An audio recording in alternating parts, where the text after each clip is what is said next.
student, how are you? Welcome back to my YouTube channel Chemistry with Richa. Student, today topic is problem based on the admission enthalpy. जैसे कि आप board पे लिखे हुए देख रहे हैं, आज हम डिस्कस करेंगे एडमिशन एंथैल्पी पे बेस्ड जो भी रीजनिंग क्वेश्चंस होते हैं वो किस टाइप से होते हैं और हम उसको किस तरह से सॉल्व कर सकते हैं। प्रीवियस वीडियो में मैंने एडमिशन एंथैल्पी को वेल डिस्क्राइब किया हुआ है, आप वहां से जाके प्रीवियस वीडियोस में जाके देख सकते हैं।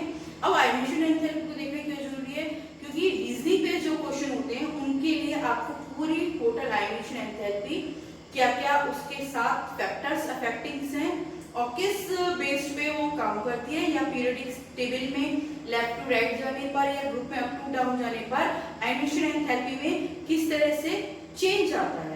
ठीक है, अब हम मेनली बात करते हैं what is the topic admission enthalpy.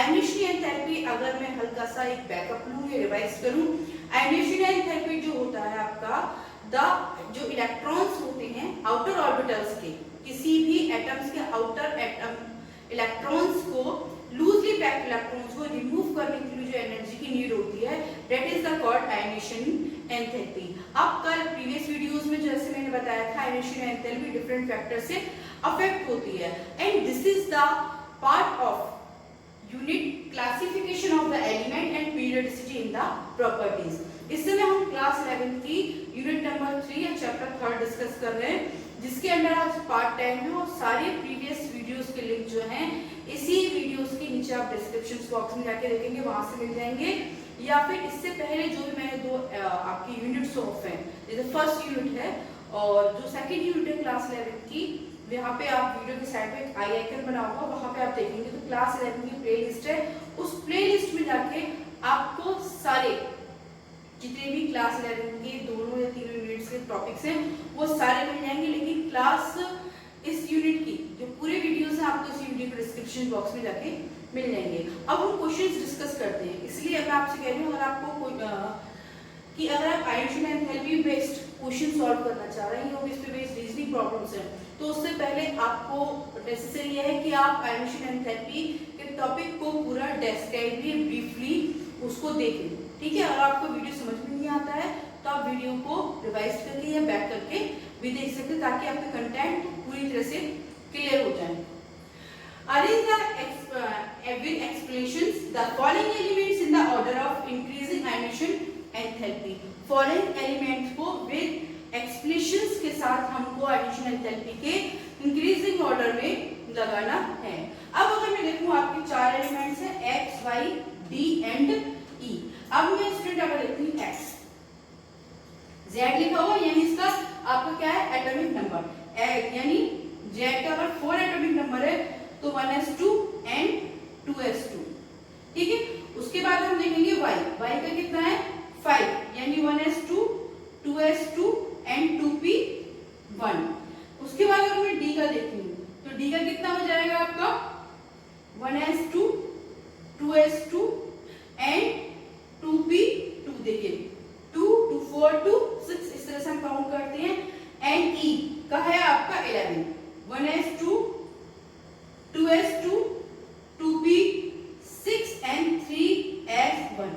Student electron कन्फिगरेशंस में हम एसपीडीएफ में इलेक्ट्रॉन किस तरह से फिल करते हैं ये भी मैंने अपनी वीडियोस में पूरी तरह से डिस्क्राइब किया हुआ है, आप क्लास 11 की प्लेलिस्ट में जाके देख सकते हैं, क्योंकि सारा कंटेंट जो है सीबीएसई के पैटर्न के अकॉर्डिंग है और एनसीईआरटी के बुक के अकॉर्डिंग है, तो इसलिए आप टॉपिक को इजीली या आप बिना किसी टेंशन के इनको आसानी से देख सकते हो, अपने सारे जितने कंसेप्ट हैं उनको क्लियर कर सकते हैं। और इसके लिए प्लीज चैनल को सब्सक्राइब जरूर करें और दूसरों के साथ शेयर जरूर करें, क्योंकि से कोई चार्ज नहीं है और आपको आसानी से दूसरों को भी हेल्प आप आसानी से कर सकते हैं।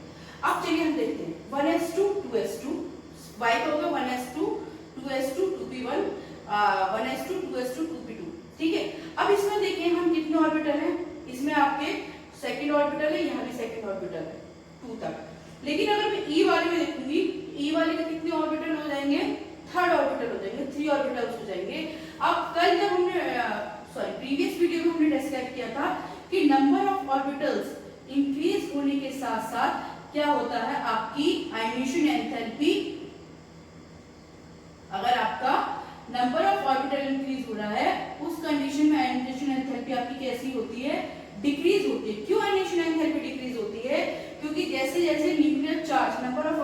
बढ़ने के साथ साथ एटम्स में जो आउटर ऑर्बिटल पे है जो है न्यूक्लियर चार्ज धीरे धीरे कम होने लगता है।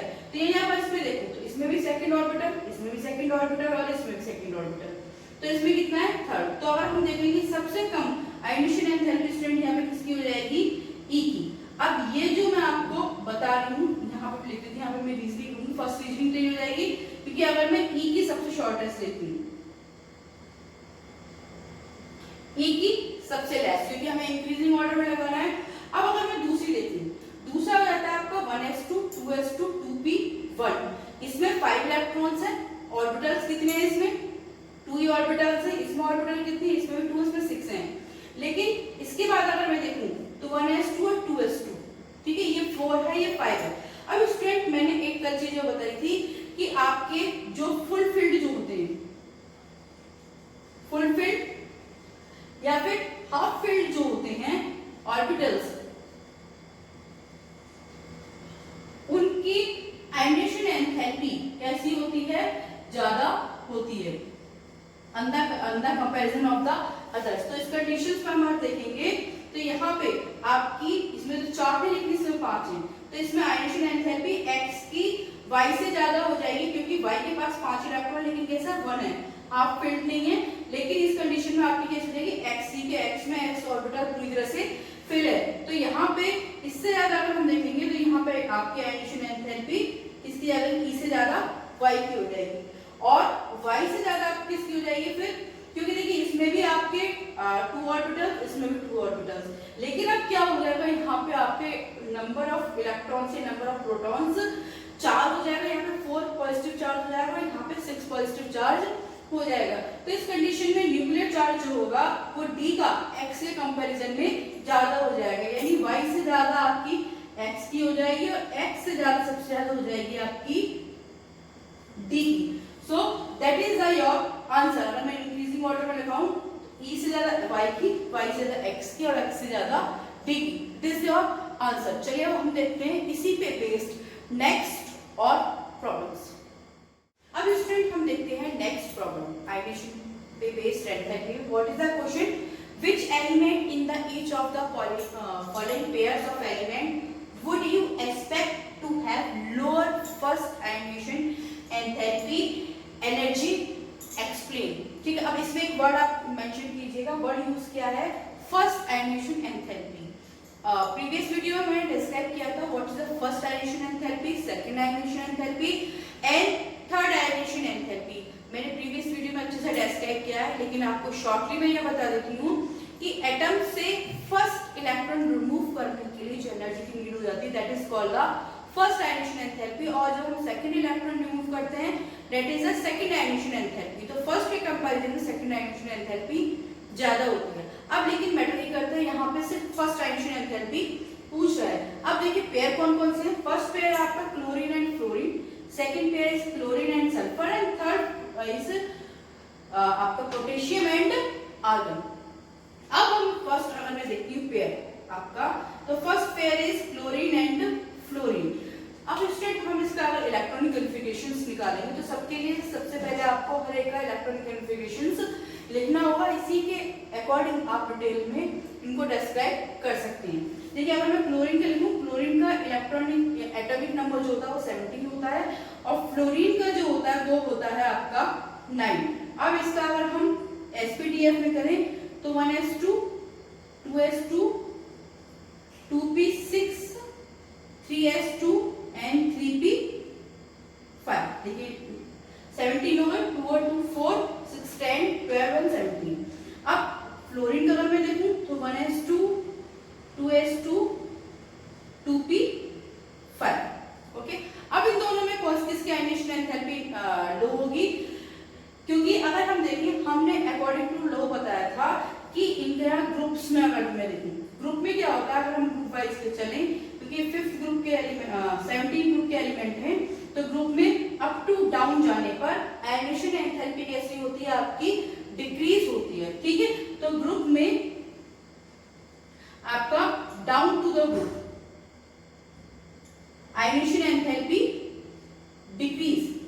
तो इस कंडीशंस में अगर हम देखें तो स्टूडेंट आपका फ्लोरीन ऊपर होता है, क्लोरीन कैसा होता है, ग्रुप में 17 ग्रुप में क्लोरीन की पोजीशन नीचे होती है, इसलिए फ्लोरीन और क्लोरीन में अगर मैं देखूंगी तो क्लोरीन की आयोडीनेशन एंथैल्पी इस ग्रुप में कैसी होगी, लोअर होगी। अब अगर हम सेकंड ग्रुप के बारे में बात करें, आप चाहे तो उसका स्क्रीनशॉट ले सकते हैं। अगर हम सेकंड की बात करें, second one is chlorine and sulphur groups. तो क्लोरीन का अगर मैं देखूं तो क्लोरीन का 17 हो जाता है और सल्फर का इलेक्ट्रॉन कॉन्फ़िगरेशन कितना हो जाता है, 16। ठीक है, अब इसी के अकॉर्डिंग मैं देखती हूँ तो यहाँ से आपका 1s2 2s2 2p6 3s2 and 3p5। अब अगर मैं सल्फर में देखूं, क्योंकि p ब्लॉक का एलिमेंट है, 1s2 2s2 2p6 3s2 and 3p4, ये इलेक्ट्रॉनिक कॉन्फ़िगरेशन होगा सल्फर का, क्लोरीन का।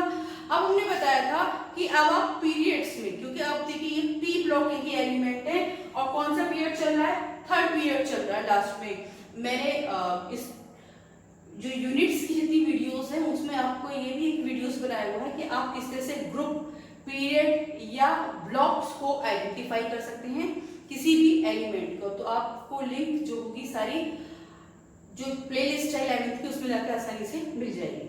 अब देखिए यहाँ से, अब हमने बताया था कि पीरियड में आपका लेफ्ट टू राइट जाने पर आपकी आयोडीनेशन एंथैल्पी कैसी होती है, इंक्रीज हो जाती है। अब मैं इलेक्ट्रॉनिक कॉन्फ़िगरेशन में देखूं, इसका 16 है और इसका 17 है, यानी अब मैं ग्रुप में जाऊंगी तो सल्फर आपका पहले आएगा, क्लोरीन कैसा आ जाएगा स्टूडेंट, क्लोरीन आएगा बाद में। इस कंडीशन में आपका, क्योंकि क्या होगा, आपका नंबर ऑफ ऑर्बिटल सेम है और इलेक्ट्रॉन्स कैसे हो रहे हैं, बढ़ रहा है, इससे न्यूक्लियर चार्ज भी बढ़ रहा है। तो इस कंडीशन में क्लोरीन की आयोडीनेशन एंथैल्पी ज्यादा होगी और यहाँ पे सल्फर की जो आयोडीनेशन एंथैल्पी हो जाएगी वो स्टूडेंट लोअर हो जाएगी। ठीक है, अब अगर मैं, ये तो आपने दोनों देख लियोगे, अब मैं इसको इंक्रीज कर देती हूँ। थर्ड वाला था आपका स्टूडेंट, थर्ड वाला अगर हम यहाँ पे डिस्कस करें, थर्ड वाला था आपका पोटेशियम एंड आर्गन। ठीक है, पोटेशियम का इलेक्ट्रॉनिक कॉन्फ़िगरेशन कितना होता है, 19 एटॉमिक नंबर, और आर्गन का जो होता है वो होता है 18। ठीक है, अब लेकिन एक चीज नोट करने वाली है कि जो पोटेशियम है, पोटेशियम आपका कैसा होगा, अनफिल्ड होगा, लेकिन आर्गन क्या है, एक नोबल गैस है। तो नोबल गैसेस कैसी होती है कि इसमें सारे जो इलेक्ट्रॉनिक कॉन्फ़िगरेशन होगा इसका नोबल गैसेस है, यानी इसका आउटर ऑर्बिटल कैसा होगा, फुलफिल होगा। तो मैंने प्रीवियस वीडियो में बताया था कि ऐसे एटम जिनकी लास्ट ऑर्बिटल फुलफिल्ड होती है, हाफ फिल्ड होती है, उनकी आयोडीनेशन एंथैल्पी ज्यादा होती है। अब क्योंकि आर्गन आपको नोबल गैस है, इसलिए इस कंडीशन में इसके आर्गन की जो भी वैल्यू जो होगी आयोडीनेशन एंथैल्पी की, वो पोटेशियम से ज्यादा होगी। इस ग्रुप में जो स्टूडेंट आयोडीनेशन एंथैल्पी जो होगी वो आपकी पोटेशियम के लिए लोअर होगी। आई होप सो आपको टॉपिक क्लियर हो गया होगा। चलिए अब हम नेक्स्ट क्वेश्चन और डिस्कस कर लेते हैं। We discuss the next problem. क्या है आपकी प्रॉब्लम, देखिए, the first ionisation enthalpy and the second ionisation enthalpy of the few elements are given below. कुछ एलिमेंट्स की आयोडीनेशन एंथैल्पी दी है और उसी के रिगार्डिंग हमको एलिमेंट्स को फाउंड आउट करना है। फर्स्ट आयोडीनेशन, फर्स्ट एलिमेंट की देखिए 2372, सेकंड वाले की 520 730, थर्ड वाले की 900 और फोर्थ वाले की 1680। अब क्वेश्चन क्या कह रहे हैं आपका, which of the element is likely to be, कौन सा एलिमेंट इस तरह का है, पहला है रिएक्टिव मेटल, दूसरा है reactive non metal, third is noble gases and the metal which forms stably binary halide forms AX2। अब स्टूडेंट अगर हम फर्स्ट देखते हैं, फर्स्ट में कह रहा है रिएक्टिव मेटल्स। मेटल्स जो होती हैं आपकी पीरियोडिक टेबल में एक्सट्रीम लेफ्ट होती हैं और आपके पीरियड्स में लेफ्ट टू राइट जाने पर आपकी आयोडीनेशन एंथैल्पी कैसी होती है, इंक्रीज होती है, यानी जो एलिमेंट लेफ्ट साइड में उनकी सबसे किससे कम होगी। तो मेटल कैसी होती है, लेफ्ट साइड में होती है, उसमें आयोडीनेशन एंथैल्पी कैसी रहेगी, उनकी कम होगी। और इसमें सबसे ज्यादा कम देखूं तो that is the second number 520। तो रिएक्टिव मेटल जो हो जाएगी वो हो जाएगी आपकी एलिमेंट सेकंड।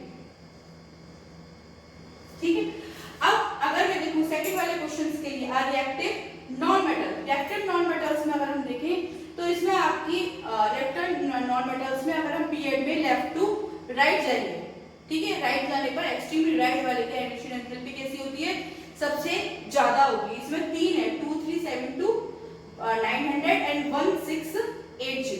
अब देखिए 900 से इसमें कम हो गया, लेकिन इन दोनों में अगर मैं कंपेयर देखूं तो आपका थर्ड वाला क्वेश्चन भी है नोबल गैसेस। तो नोबल गैसेस की कैसी होती है, नोबल गैसेस की सबसे ज्यादा होगी आपके एक्सट्रीम लेफ्ट वाले से भी, क्योंकि क्या होगा नोबल गैसेस आपकी एक स्टेबल कंडीशंस में होती है, उसमें से इलेक्ट्रॉन निकालने के लिए ज्यादा एनर्जी की नीड होती है। तो ये तो नहीं होगा, ये तो आपको नोबल गैसेस वाला हो जाएगा एलिमेंट फर्स्ट। अब इसमें अगर हम देखें तो कौन सा बचा आपका, ये बचा आपका second, this is one the fourth, sorry 1680, ठीक है। और उसके बाद जो बचा आपका 900, ठीक है, तो एलिमेंट 900 बचा। A metal halide that forms AX2 halides. अब AX2 हैलाइड का मतलब अगर मैं एक्सट्रीम वाली अगर ये वाला देखूं नॉन मेटल वाला, ठीक है, तो एक्सट्रीम में क्लोरीन होता है जिसकी वैलेंसी कितनी होती है -1। अब अगर ये हैलाइड बनेगा AX1 के साथ, तो इसमें यानी AX आपका 2 लिखा है, ठीक है। यहाँ पे अगर मैं लिखूं AX2 लिखा है, तो हम जब करते हैं तो वैलेंसी कैसी होती है, इसकी इसकी ये वाली इसकी, यानी इसकी वैलेंसी 2 और इसकी 1, तो उस कंडीशन में हो जाएगा आपका element number 3। Student I hope so आपको टॉपिक सारे क्लियर होंगे। आज के लिए इतना ही। नेक्स्ट वीडियो में हम इलेक्ट्रॉन गेन एंथैल्पी टॉपिक को डिस्कस करेंगे। तब तक के लिए thank you so much. Stay watcher, stay connected. Channel को सब्सक्राइब कीजिए, शेयर कीजिए, क्योंकि आप लोगों को बहुत अच्छा सा रेस्पॉन्स मिल रहा है। एंड प्लीज इस तरह से सपोर्ट करते रहिए। Thank you so much.